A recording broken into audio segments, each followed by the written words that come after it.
ஆன்மீக அன்பர்கள் அனைவருக்கும் வணக்கம். இன்னைக்கு நம்ம பார்க்க போறது ஆண்டாள் அருளிய திருப்பாவையின் 28வது பாசுரமும் அதன் பொருள் மற்றும் விளக்கம்.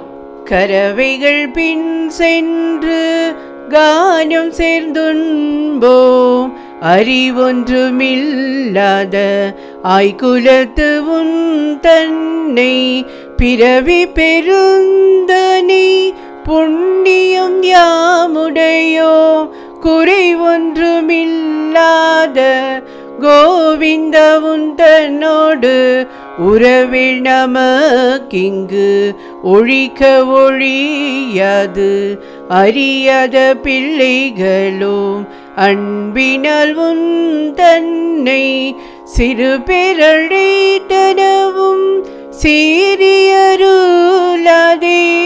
இறைவாணி தாராய் பறையலொரும்பாவாய். குறையே இல்லாத கோவிந்தனே, நாங்கள் பசுக்களின் பின்னால் சென்று அவற்றை மேய்த்து தயிர் சாதம் உண்பவர்கள். எங்களுக்கு அறிவென்பது இல்லை. ஆனால் ஒன்றே ஒன்று மட்டும் எங்களுக்கு நன்றாக தெரியும். உன்னை தலைவனாக அடைந்ததால் எங்களுக்கு வைகுந்தம் உறுதி என்பதை பிறவி பயனாக அடைந்திருக்கிறோம் என்பதே அது. உன்னோடு எங்களுக்குள்ள உறவை பிரிக்க யாராலும் முடியாது. விரதம் இருக்கும் முறை பற்றியெல்லாம் அறியாத பிள்ளைகள் நாங்கள்.